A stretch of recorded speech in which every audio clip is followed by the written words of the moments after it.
আপনারা একটু চোখ খুলতে শিখেন, যাতে করে এই ধোকায় না থাকেন। আল্লাহ যেন আপনাদের সকলের হেফাজত করেন।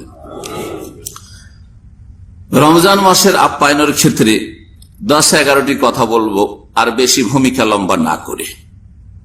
প্রথম, রমজান মাস শুরু হতে যাচ্ছে, দোয়া করে আল্লাহ রাব্বুল আলামিনের কাছে, যাতে করে যাদেরকে আল্লাহ রমজান নসিব করাবেন এবং রমজান পেয়ে আবার ইবাদত বন্দি করতে পারবে যারা, তাদের মধ্যেকার একজন আপনি আমিও যেন হইতে পারি। আল্লাহ যেন তৌফিক দান করেন। এটা খালেস অন্তর থেকে দোয়া করতে হবে।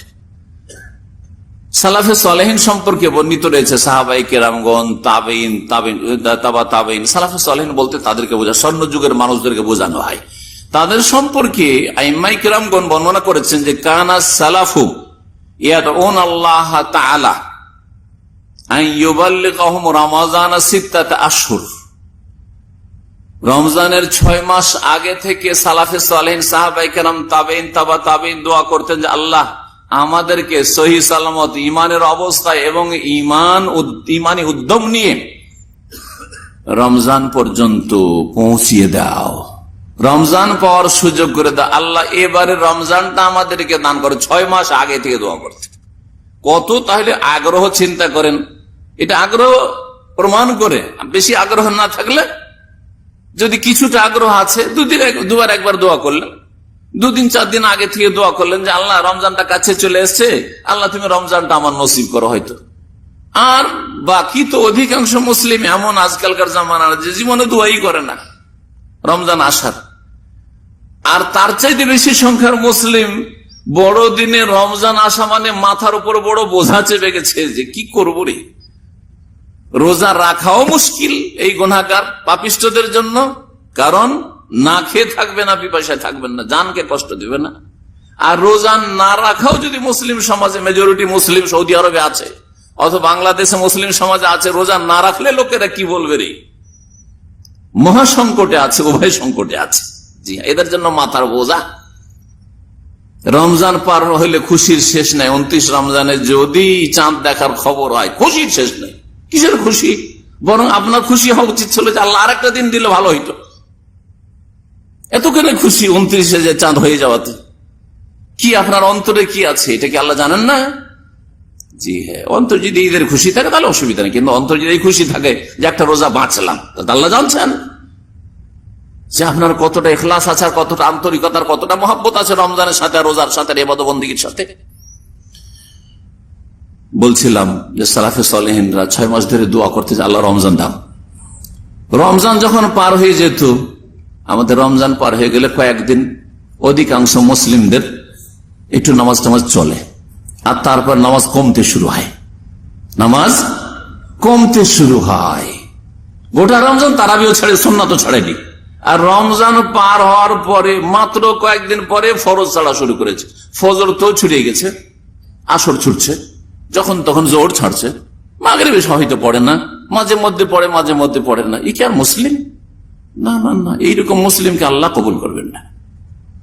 এরা মুসলিম হয়ে না ইল্লা ওয়া আনতুম মুসলিমুন হইল না, মুসলিম হয়ে মরিও না, মুসলিম হয়ে মরার চেষ্টা থাকলো না।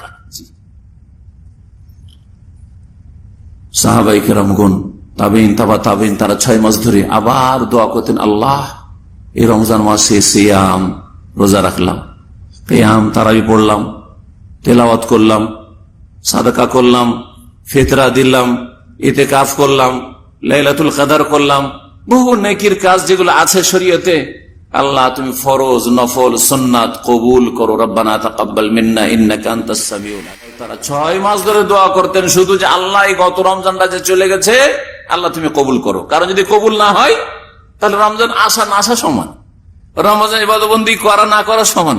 আর কবুল কখনো হবে না, ভালো করে শুনে রাখেন। আকীদা আমলে শিরিক থাকলে অতীতের সব আমল বরবাদ, সুতরাং রমজান কবুল হয় নাই।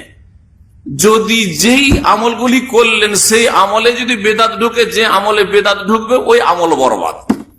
সুতরাং রোজাতে যদি কি ঢুকে, যে আমলে বেদাত ঢুকবে ওই আমলটা নষ্ট হয়ে যাবে। বোঝা গেছে নবী করিম সাল্লাল্লাহু আলাইহি ওয়াসাল্লামের হাদিস। আর যেই মুসলিম জীবনে শিরিক ঢুকবে, বড় শিরক, সেই মুসলিম জীবনের সমস্ত আমল বরবাদ হয়ে যাবে। এই দুটো কথা ভালো করে মুখস্থ রাখবেন। যদি আপনার আকীদা আমলে শিরিক থাকে, অতীতের সমস্ত আমল ধ্বংস হয়ে যাবে। লাইন আশরাকা লা ইয়াহবাতান আমালু।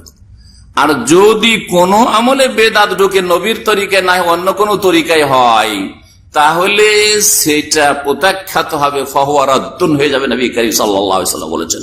সুতরাং একটা উদাহরণ দিই, রমজান মাসে রোজা রাখলেন, কিন্তু নিয়ত না করে নিয়ত পড়লে, নাওয়াইতা নাসুমা গাদান, আমি আগামীকালকে রোজা রাখার নিয়ত করছি, তাহলে ফাহুয়া রাদ্দুন, এই যেই রোজাটার আপনি এই নিয়ত পড়লেন, সেই রোজাটা মারদুদ, রিজেক্টেড, প্রত্যাখ্যাত হয়ে যাবে।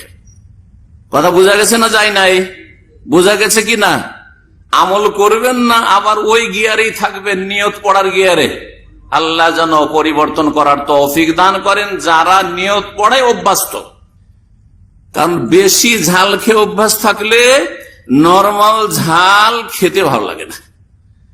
বেশি লবণ খাওয়া যাদের অভ্যাস, তাদেরকে নরমাল লবণ ভালো লাগে না। কথা ঠিক কিনা? জি হ্যাঁ, জিভাটাকে পরিবর্তন করতে হবে, তাহলে আপনি সুস্থ থাকবেন। ঝাল বেশি খাওয়া ভালো না, আর লবণ বেশি খাওয়া ভালো না। কথা বুঝছেন না? ঠিক তেমনি শিরক বিদআত করলে কাজ হবে না। ওগুলো বাদ দিয়ে বিদআত করা মানে অতিরিক্ত, নবী সাল্লাল্লাহু আলাইহি ওয়াসাল্লাম করেন, তার সাহাবীরা করেন, খলিফা রাশিদ করেন, বেশি করে অভ্যাস হয়ে গেছে, বেদাতে হাসানা। আরে নবী সাল্লাল্লাহু আলাইহি ওয়াসাল্লাম সাহাবীরা করেননি, কিন্তু কাজটা মন্দ কি করলাম, মনে মনেও নিয়ত করলাম, মুখেও নিয়ত পড়লাম। এই যে বেশি আপনার নুন খাওয়া অভ্যাস হয়ে গেছে, এটা বর্জন করতে হবে, না হলে আমল নষ্ট হয়ে যাবে। নাওয়াইতা নাসুমা গাদান যদি পড়েন তো রোজা নষ্ট হয়ে যাবে। সুতরাং নিয়ত পড়ার বিষয় নয়, নিয়ত করার বিষয়। নিয়ত করবেন, নিয়তের জায়গা মুখ নয়, জবান নয়, নিয়তের জায়গা হচ্ছে কলব, হৃদয়, অন্তর। সুতরাং অন্তর থেকে প্রত্যেকে আমরা যে কোনো কাজ করলে নিয়ত করি, ভালো কাজও নিয়ত করি, আর যারা মন্দ কাজ করে তারাও মন্দ কাজের অসৎ নিয়ত নিয়ে বের হয়। ইন্নামাল আমালু বিন্নিয়া, মানুষের আমল কর্ম নির্ভরশীল নিয়তের উপর, অন্তর থেকে নিয়ত হয়। আল্লাহ যেন বুঝার তৌফিক দান করে। সম্মানিত ভাতৃমণ্ডলী, এইভাবে আমরা দোয়া করব যাতে করে আমরা রমজান পাই, আর রমজান যেন আমাদের কবুল হয়। আল্লাহ যেন আমাদের নেক আমল কবুল করেন। 2 নম্বর রমজান আপ্যায়নের